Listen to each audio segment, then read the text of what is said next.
All right, I don't know if the third time's a charm, but it is interesting. North Korea's leader meeting with China's leader.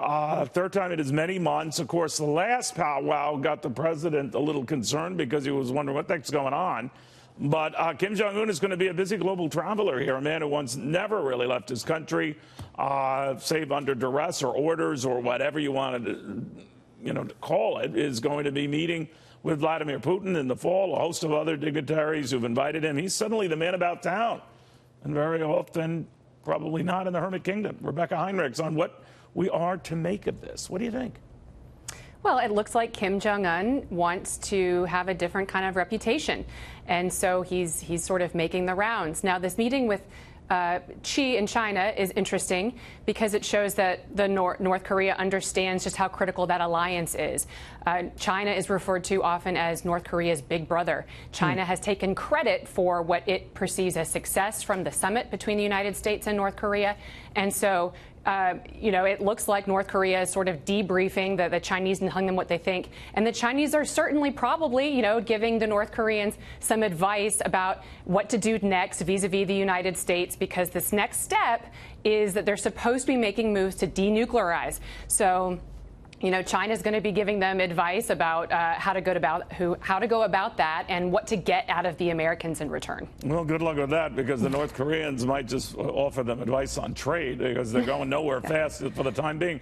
How do you link the two? We've gotten much, much tougher with the Chinese, despite this great personal relationship the president talks up. But even post the meeting, we've dug in our heels and even threatened that if they even want to respond to these next wave of tariffs, we're going to come down on them like, you know what?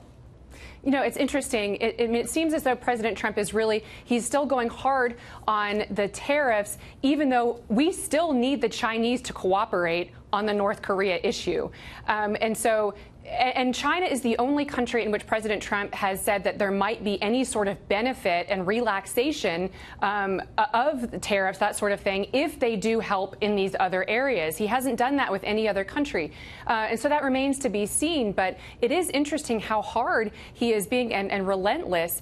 You got to wonder, something's got to give. I would like to see the Chinese continue to put pressure on North Korea. That's not what they've done. In fact, the Chinese have begun to relax some of their trade restrictions that they had on North Korea leading up to the summit. And since then, President Trump even acknowledged that and said that's okay as long as they're continuing to help the North Korea issue. So there's a lot going on there. And clearly, President Trump is still negotiating. We're sort of seeing the mix of this, and all of it is wrapped up together. I wonder if he reads in the press their terse, snippy comments, much like, remember Justin Trudeau in Canada, when he felt that he was saying, that is, the president felt that he was saying something differently than what he had said at the G7 summit.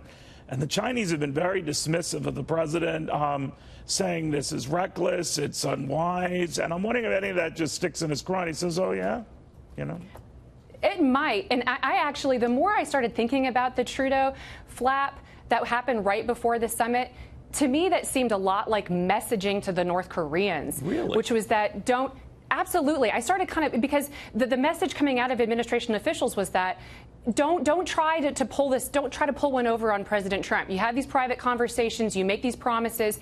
President Trump he's not going to stick to his end of the deal publicly if you're not going to stick to your end of the deal publicly. So to me, that seemed a lot like messaging with North Korea. What if it's just impulsive? What if it's just, sometimes we look for a method to what appears to be madness, and sometimes it can be mad. It could be. One of the things I've learned as an analyst and with the Trump administration is not to be overly confident in my own analysis, because President Trump is different. But I do think that it's important that, it did look like it was just almost orchestrated, though, to some degree, if you looked at some of the statements from the administration officials after that. And so I do think right now what we're seeing between the United States and North Korea is I still think that there's negotiations going on, and President Trump is still willing to throw the hammer down in the coming months if North Korea doesn't actually make good on its commitments that it made during the summit. I'll make a bet with you.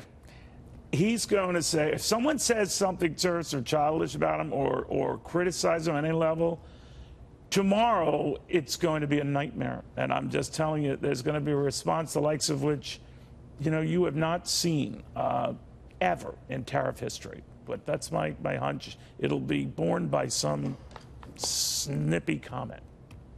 Well, I think it's in the interest of these countries to probably take him seriously when it comes to trade, definitely. You're right. And, you know, and another thing, too, a lot of what we're seeing between the China and the North Korea issue, a lot of the things that the Chinese are going to tell and advise the North Koreans to do vis-a-vis the United States are things obviously that the Chinese want and the North Koreans want. They want the United States not to be deployed in South Korea. They want the war gaming exercises to stop, which they are on a pause. Right. They want the missile defense systems out of that region. So there's a lot of overlap between what China and what North Korea want. And you got to kind of keep an eye on that. It doesn't do us any favors to see these two leaders meeting in China. Yeah. But I tell you, China right now, the way it's playing this, not too well, it's one step away from being called an economic loser, and it could get worse. We'll have to see what happens, Rebecca. Thank you very, very much. Thanks, Neil.